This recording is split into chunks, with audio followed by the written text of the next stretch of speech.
ఫిరాయింపులకు కళ్ళెం వేద్దాం. కేసీఆర్ మేల్కున్నాడు. కేసీఆర్ ఫామ్ హౌస్లో ఉండి తేరుకుంటున్నాడు. పార్టీ ఆగమాగం అవుతుంది, ఏం చేయాల్సి ఇంకా ఏం చేయడానికి కూడా అవకాశం లేకుండా పోతుంది, ఏం చేద్దామని ఇప్పుడు ఆలోచనకు వచ్చిందట. ఎవరైతే పార్టీ మారుతున్నారో వాళ్ళకి అడ్డుకట్ట వేద్దాం, కళ్ళెం వేద్దాం, వాళ్ళని ఆపుదామని అత్యంత సన్నిహితులు కూడా పార్టీని వీడుతుండడంతో అప్రమత్తమైన బీఆర్ఎస్ రేవంత్ సరిగ్గా పక్కాగా కేసీఆర్ని కొట్టిందే వాళ్ళు ఎవరైతే దగ్గరగా ఉంటారో కేసీఆర్కి వాళ్ళని ఫస్ట్ టార్గెట్ చేసిండు. పోచారం శ్రీనివాసరెడ్డి అసలు కేసీఆర్ కాదు కదా, కేసీఆర్ కుటుంబం కాదు కదా, ఎవరు ఊహించలే. బయటి వాళ్ళేమో కానీ కేసీఆర్ ఫ్యామిలీనే ఊహించలే పోచారం శ్రీనివాసరెడ్డి పోతాడని.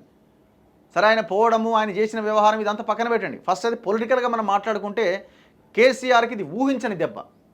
అండ్ ఇంకొకటి సంజయ్ కుమార్, ఎవరు జగిత్యాల ఎమ్మెల్యే, ఆయన పోవడం అన్నది కూడా షాకింగ్. ఎందుకంటే కేసీఆర్ ఫ్యామిలీకి చాలా అత్యంత సన్నిహితుడు, కవితకి చాలా దగ్గర, అంటే సన్నిహితంగా ఉంటారు ఫ్యామిలీతో.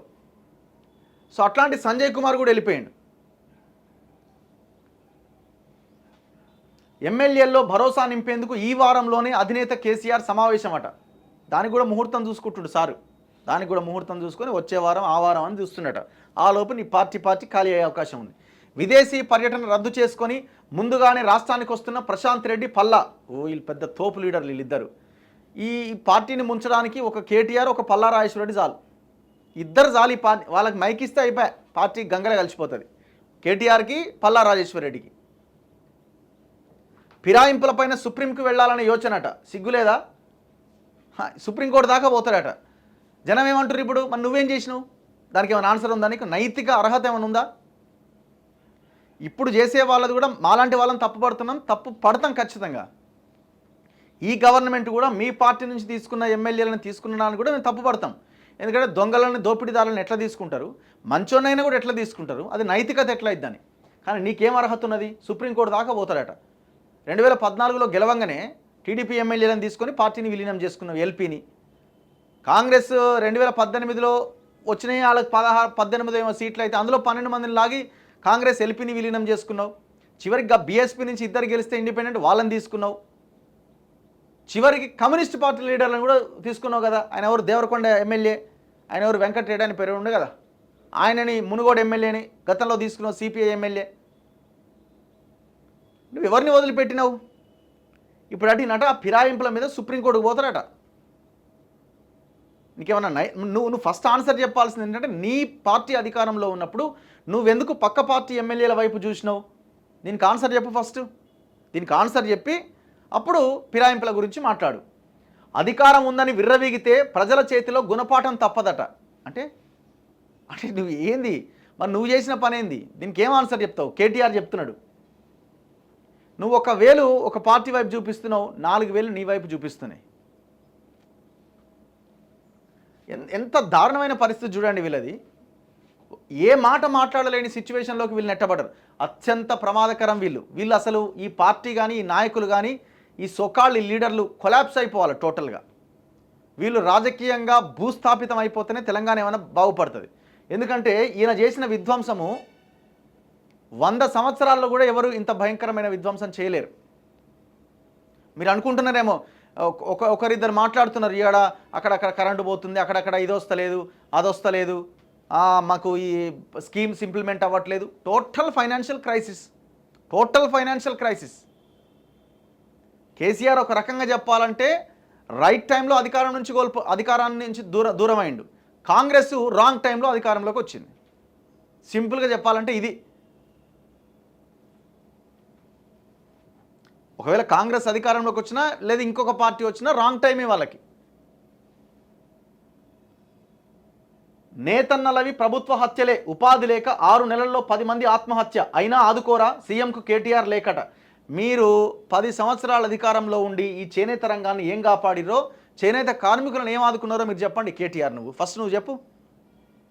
అరే 10 సంవత్సరాలుగా ఆ సహకార సంఘాలకు ఎలక్షన్లు పెట్టలేను. 10 ఇయర్స్గా చేనేత సహకార సంఘాలకి పాలక మండలి లేదు. 10 ఇయర్స్, 10 సంవత్సరాలుగా. 2012లో ఆ పాలక మండలి రద్దయితే, అంటే అయిపోతే ఆ పీరియడ్ అయిపోతే 2024 సంవత్సరం మిడ్లో ఉన్నాం మనం. జూలైలో ఉన్నాం మనం. కనీసం జూన్ జూలైలో ఉన్నాం మనం. ఇప్పుడు 12 సంవత్సరాలు అయిపోయింది, దగ్గర 10 సంవత్సరాలు అయిపోయింది, 12 సంవత్సరాలు అయిపోయింది, ఎలక్షన్స్ లేవండి ఆ చేనేత సహకార సంఘాలకి.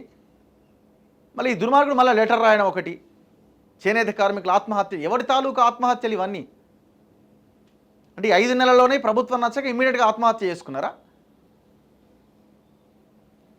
అనూహ్యంగా అత్యంత సన్నిహితులు కూడా పార్టీని వీడుతున్నారు.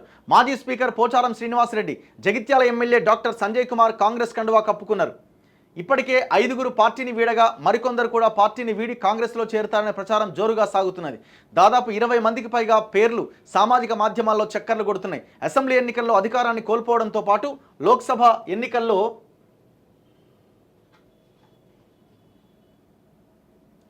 ఘోర పరాభవంతో నాయకులు పార్టీని వీడుతున్నారు. 0 సీట్లు కదా, 0 సీట్లు, దాదాపు 14 స్థానాల్లో థర్డ్ ప్లేసు, 8 స్థానాల్లో డిపాజిటే కోల్పోయిండు. ఊహించని విధంగా అత్యంత సన్నిహితులు ఒకరి తర్వాత మరొకరు పార్టీని వీడుతుండడంతో బీఆర్ఎస్ అప్రమత్తమైంది. ఎమ్మెల్యేల జంపింగ్లను అడ్డుకునే దిశగా పావులు కదుపుతోంది.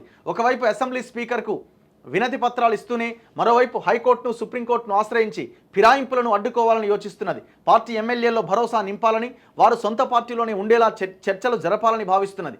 ఇందులో భాగంగా బీఆర్ఎస్ అధినేత మాజీ సీఎం కేసీఆర్ పార్టీ ఎమ్మెల్యేలు, రాజ్యసభ సభ్యులతో సమావేశం కాబోతున్నట్టుగా తెలుస్తోంది. వారం రోజుల్లోనే ఈ భేటీ జరగబోతున్నదని సమాచారం.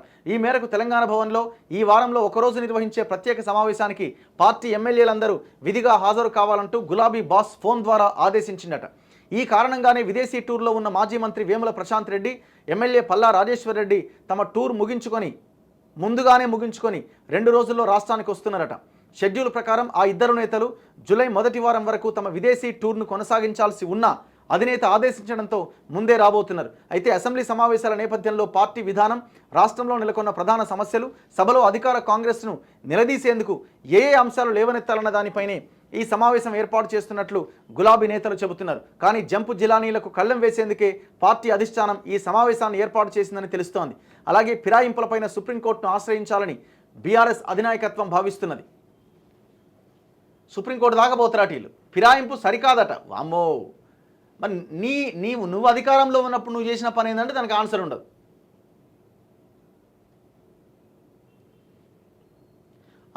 రైల్ రోకో పైన ఎలాంటి పిలుపు ఇవ్వలేదు, 2011 నాటి కేసు కొట్టేయండి, హైకోర్టులో కేసీఆర్ పిటిషన్ వేసిండట.